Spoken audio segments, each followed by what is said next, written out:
Hello friends, welcome back my channel geography exam गुरु। आप सभी का मेरे चैनल पर वेलकम है।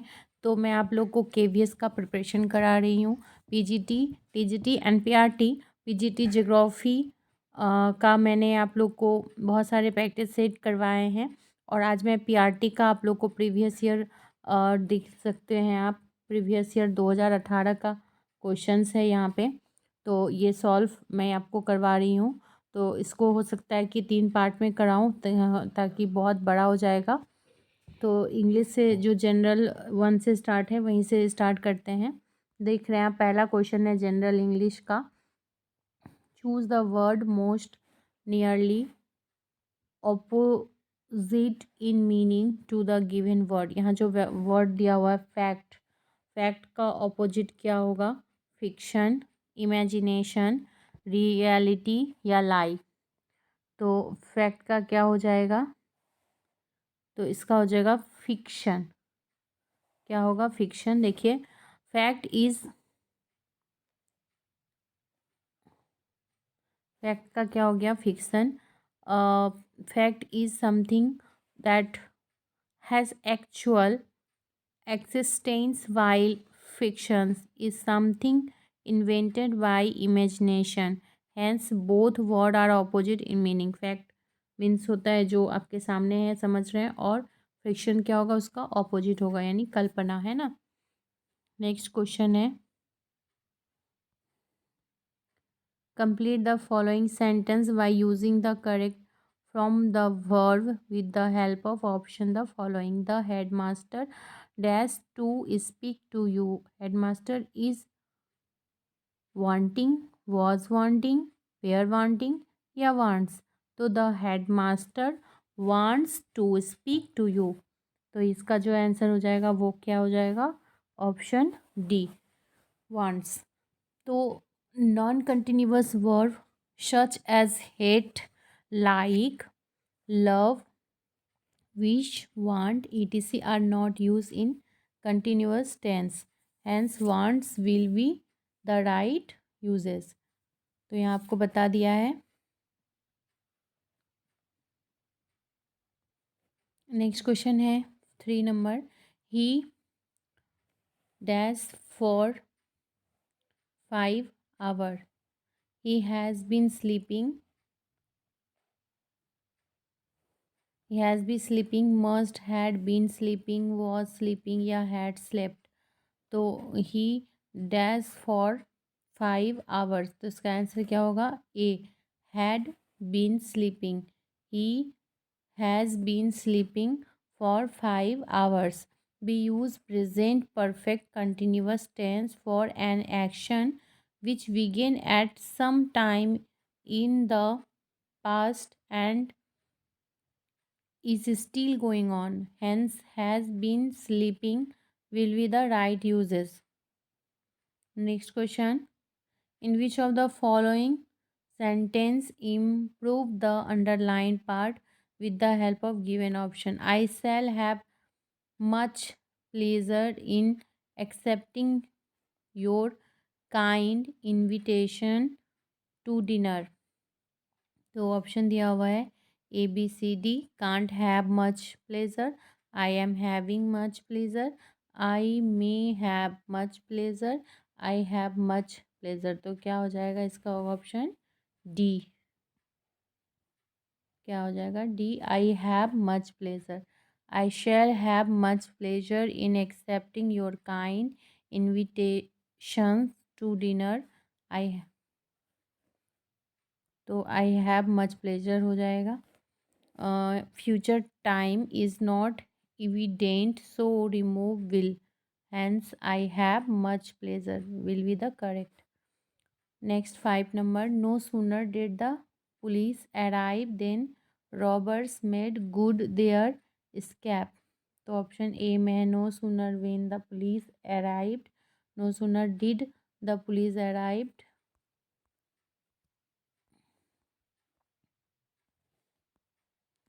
एंड और इसका ऑप्शन आंसर क्या हो जाएगा? B, no sooner than he use to show that one thing things happen immediately after another thing. Both did and had can be used, but the sentence structure is different. No sooner plus had plus s plus verb 3 plus O plus then, है ना। यहाँ पे उसका क्रम बताया गया है। Correct. Next question है the items given below in following by 4 possible meaning, choose the correct options. By fit the stars, ये दिस इज द आइटम्स, इसका क्या सही होगा, द फिट्स एंड स्टार्स, तो इसका हो जाएगा A irregularly. By fits and starts का होगा irregularly. Next, 7 number. In the following sentence, out of the given alternative, choose one of these best expression meaning underline word.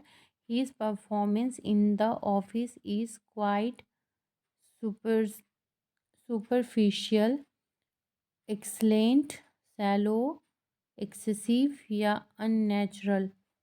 तो 7 का क्या होगा, B shallow। In the following sentence, out of the given alternative, तो यहाँ पे his performance in the office is quite superficial, superficial का shallow, shallow हो जाएगा। Superficial mean only on the surface of something, okay, on the surface only, not deep of a person, never thinking about thing that are serious और important, hence shallow is the correct answer. In the following sentence, one part may have an error. It's the choose the one which has the error, if any.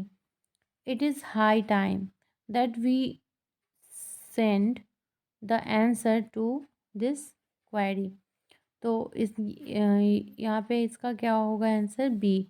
The express it is high time is follow by simple past tense, hence send will be used in the place of send. ठीक है, तो यहाँ पे जो send है वहाँ sent हो जाएगा। It is high time that we send, that will send, okay.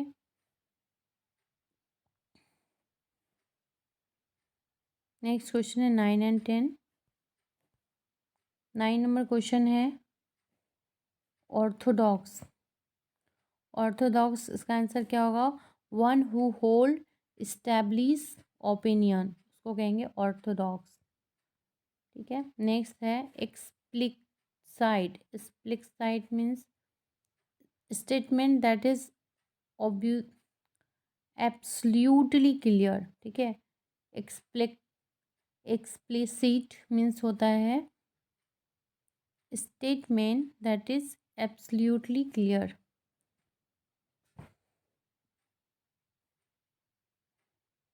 अब आ गया आपका हिंदी का क्वेश्चन। निम्नलिखित विकल्पों में से सही वर्तनी वाले शब्द का चुनाव कीजिए। उज्ज्वल, तो आप देख के बता सकते हैं, इसका ऑप्शन ये हो जाएगा उ आधा जो वो ल, उज्ज्वल। ठीक है,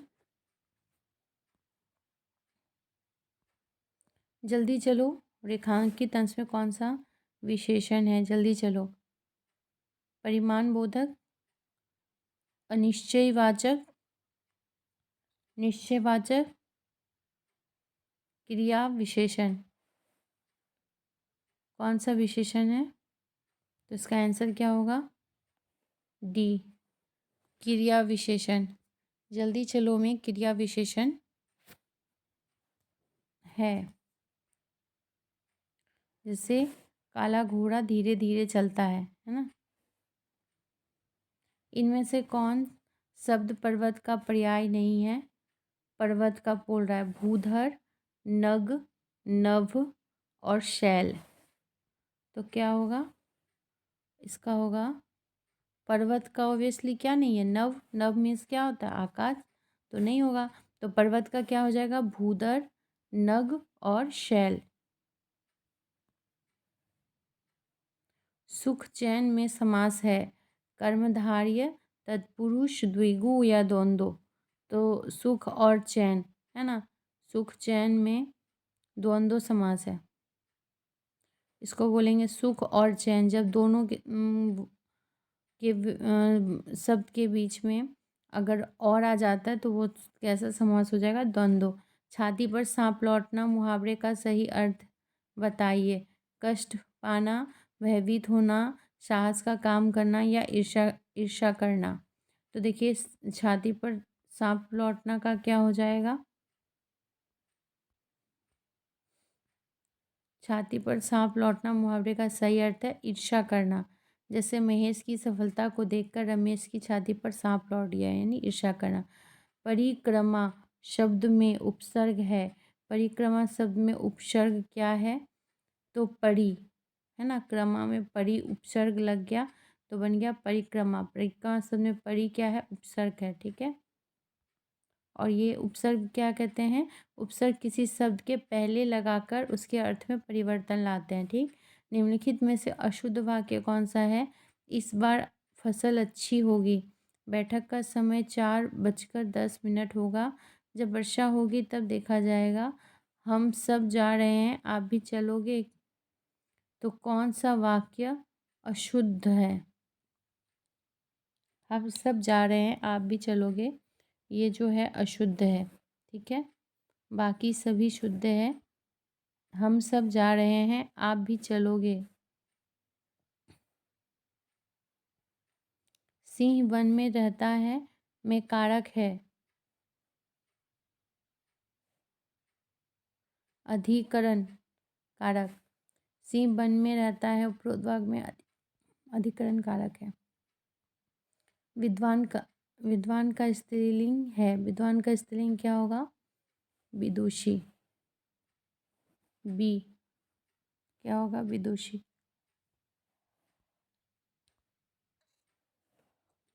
शाखा का बहुवचन, शाखाएं, शाखियाँ, शाख या शाखे।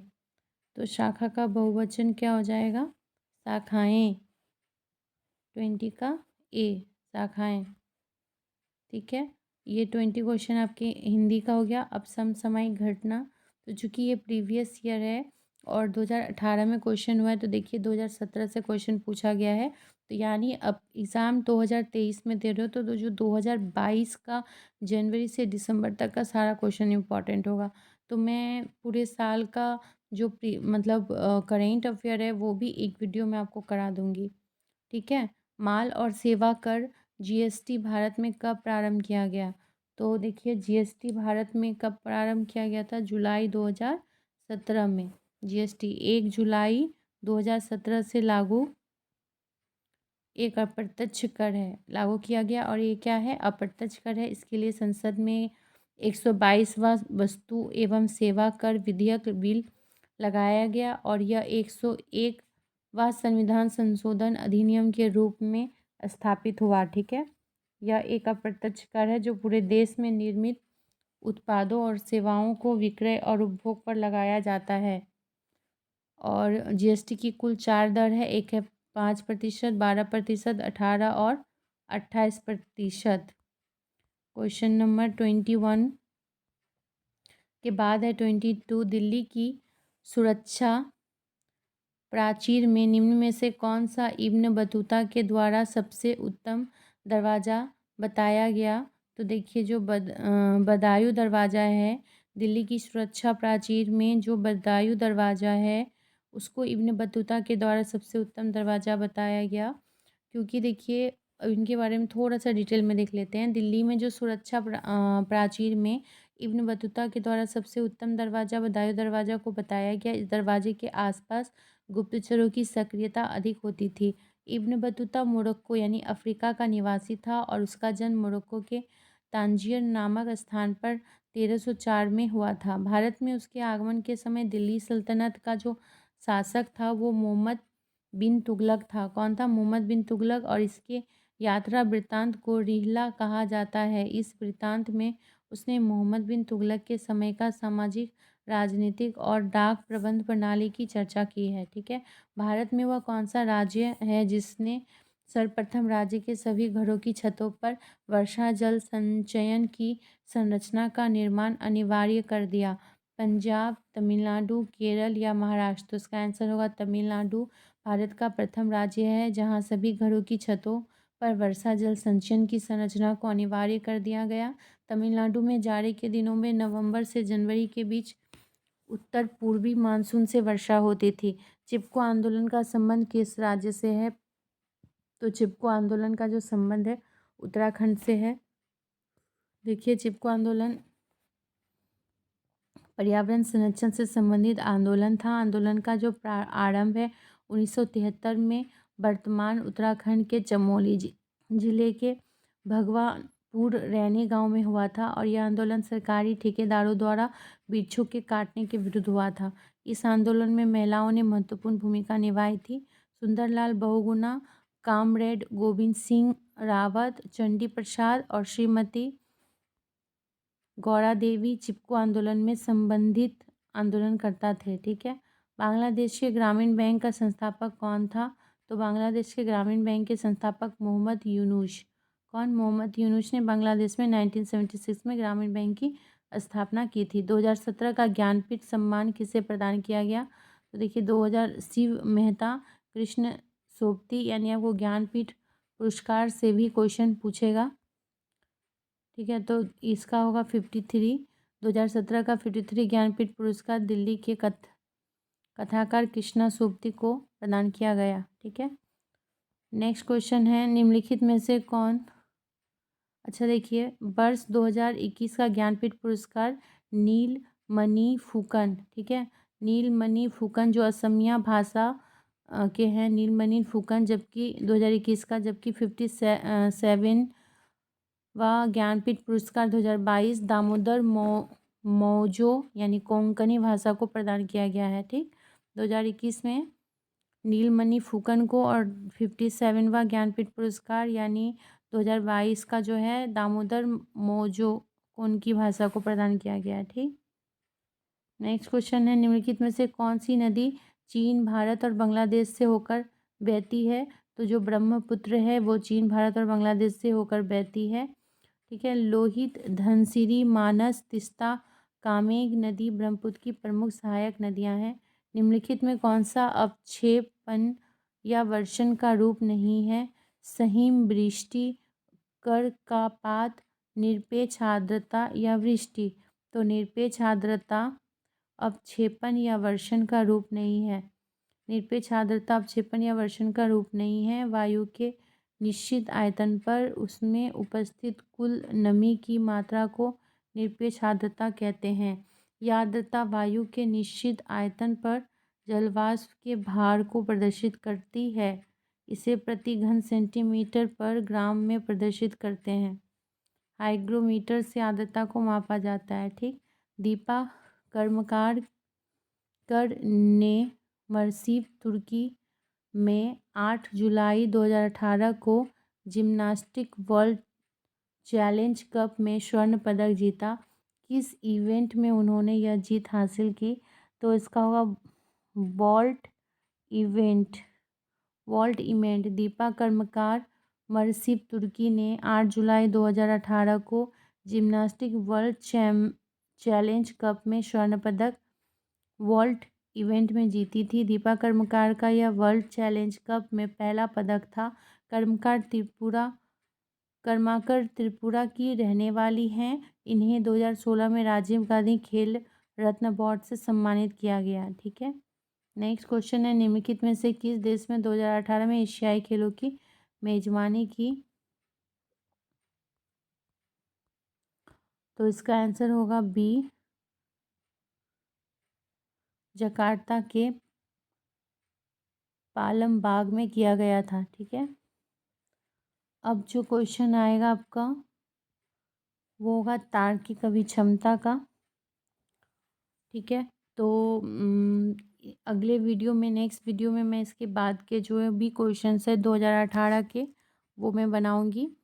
उम्मीद करती हूँ कि आपको अच्छा लगा होगा, और अगर आपको अच्छा लगा है तो प्लीज़ आप इसे लाइक ज़रूर कर दें। Thank you.